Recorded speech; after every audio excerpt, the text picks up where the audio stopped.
से बताते हैं, यहाँ एक बार फिर से बुलडोजर एक्शन की तैयारी हो रही है। सड़क के चौड़ीकरण को लेकर अब बुलडोजर चलता हुआ नजर आएगा। जितने भी अवैध जगह है उन पर बुलडोजर कार्रवाई की जाएगी। प्रोजेक्ट पर करीबन 63 करोड़ रुपए का खर्चा भी होगा। बुलडोजर कार्रवाई के खिलाफ हालांकि व्यापारी वर्ग है। दरअसल वाराणसी में एक बार फिर बाबा का बुलडोजर चलने के लिए तैयार है। शहर के दिल कहे जाने वाले लहुरा बीर से गोदोलिया के गिरजाघर चौराहे तक करीबन 3 किलोमीटर तक सड़क है। चौड़ीकरण का काम उस पर किया जा रहा है। प्रोजेक्ट के तहत सड़क को 14 मीटर किया जाना है, जिसके बाद व्यापारियों के लिए मुश्किलें बढ़ गई हैं। व्यापारियों का एक जो वर्ग है वो इस प्रोजेक्ट से नाराज है। दूसरी तरफ कुछ लोगों का मानना है कि शहर के विकास के लिए ये जरूरी है। वाराणसी में एक बार फिर से बाबा का बुलडोजर चलने वाला है। दाल मंडी के बाद अब लहुरा बीर से गिरजाघर चौराहे तक सड़क को चौड़ा किया जाना है और ये जो चौड़ाई होगी वो 14 मीटर की होगी। फिलहाल देखिए, इस वक्त हम लहुरा बीर इलाके में ही हैं और यहाँ की तस्वीरें आपको दिखाने की कोशिश कर रहे हैं कि यहाँ से जो रास्ता है वो सीधे बाबा के दरबार तक जाता है और यही कारण है कि अब इस सड़क को चौड़ा किया जाना है। यानी डिवाइडर के एक तरफ 7 मीटर तो दूसरी तरफ भी 7 मीटर चौड़ा किया जाएगा और इस पूरे जो प्रोजेक्ट है उस पर लगभग 63 करोड़ रुपए का खर्च आएगा। और कहा यह जा रहा है कि लगभग 3 किलोमीटर लंबी ये सड़क है और जो मकानें और दुकान जद में आएंगी उनकी संख्या लगभग 1000 के आसपास बताई जा रही है।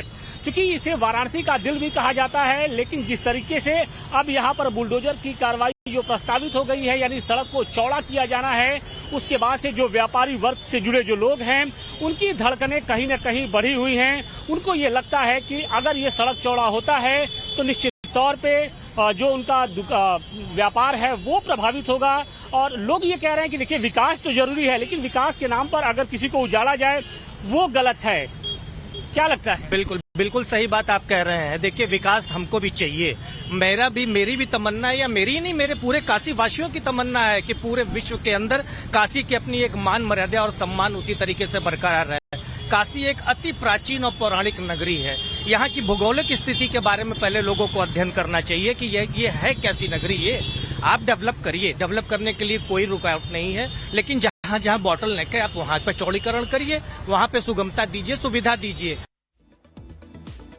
और अब आगे बढ़ते हुए खबर आपको गुजरात के गांधीनगर से बताते हैं, जहां पर सूरज की पहली किरण के साथ ही उपद्रवियों के अवैध कब्जों को ढहाने की कार्रवाई शुरू हो गई है। गांधीनगर के बहियाल में बुलडोजर गरजा है और खबर ये मिल रही है कि सरकारी जमीन पर बने उपद्रवियों के कब्जे जमींदोज कार्रवाई में 20 जेसीबी और 50 ट्रकों का इस्तेमाल किया जा रहा है। नवरात्रि हिंसा के बाद में प्रशासन का ये बड़ा एक्शन देखा जा रहा है। आपको बता दें कि नवरात्रि के दौरान गांधीनगर के दहगाम में 2 समुदायों के बीच में हिंसा हुई थी।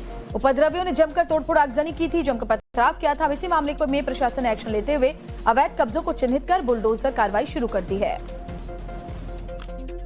गांधीनगर के बहियल में नवरात्रि पर हुई हिंसा के बाद अब इलीगल एक्टिविटी करने वालों के खिलाफ गुजरात सरकार का ये बुलडोजर एक्शन शुरू हो चुका है। जितना भी अवैध कब्जा सरकारी जमीन पर था, आरएनबी की जमीन पर जो अवैध कब्जा किया गया था, उस अवैध कब्जे को अब हटाने का काम जो है वो किया जा रहा है। सूरज की पहली किरण के साथ यहाँ पर 20 जितने बुलडोजर, जेसीबी मशीन और 50 जितनी ट्रक के साथ बड़ी मात्रा में गुजरात पुलिस इस गांव में, इस पूरे इलाके में तैनात की गई। आप देखेंगे दूर दूर तक आपको सिर्फ पुलिस के जवान, ट्रक और जेसीबी मशीन नजर आएगी। उस तरफ भी अगर आप देखेंगे तो एक साथ पूरे इलाके में अलग अलग जगह पर जो है एक साथ कार्रवाई जो है वो शुरू कर दी गई है। हालांकि जानकारी के मुताबिक आरएनबी विभाग की ये जमीन थी जिस पर दुकानें अवैध तरीके से खड़ी की गई थी। करीब 180 जितनी दुकानों को अब तोड़ने का काम किया जा रहा है। जानकारी के मुताबिक ये फेज 1 का डिमोलिशन ड्राइव जो है वो स्टार्ट किया गया है। फेज 1 के डिमोलिशन में सिर्फ सड़क चौड़ी की जाएगी। आरएनबी विभाग की जमीन पे जो कब्जा हुआ था अवैध तरीके से उसको हटाया जाएगा।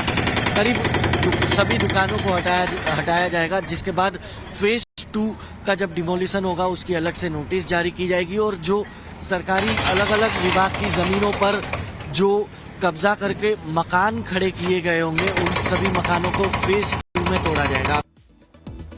और इस मामले को लेकर गांधीनगर के एसपी रवि तेजा वासम शेट्टी ने क्या कुछ कहा है वो भी आपको बता देते हैं।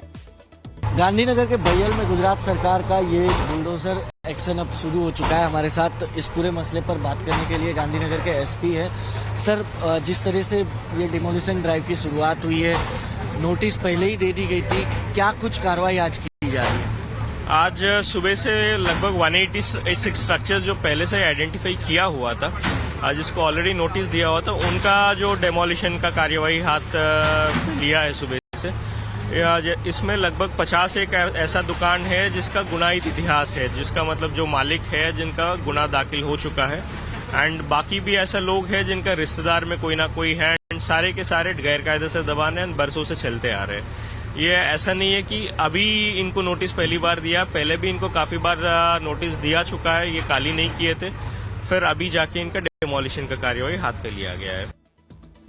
और चलिए अब आपको ग्राफिक्स के जरिए बताते हैं कि आखिरकार गांधीनगर में क्या कुछ हुआ है, पुलिस के द्वारा क्या कुछ कार्रवाई की गई है। 24 सितंबर को दरअसल गांधीनगर में सांप्रदायिक हिंसा भड़की थी। गरबा आयोजन के दौरान अचानक से पत्थरबाजी होने लगी थी। गांधीनगर के दहगाम में विवाद के बाद में दो समुदाय आपस में भिड़ गए थे। बवाल के दौरान दोनों तरफ से जमकर पथराव भी हुआ था। उपद्रवियों ने जमकर तोड़फोड़ आगजनी की थी, दुकानों में तोड़फोड़ की गई थी, गाड़ियों को आग के हवाले कर दिया गया था। पुलिस ने कड़ी मुशक्कत के बाद में इसके बाद हालात पर काबू पाया। सोशल मीडिया पोस्ट के जरिए जो विरोध हुआ था उसके बिगड़े हालातों को भी पुलिस ने किस तरीके से अंडर कंट्रोल लिया।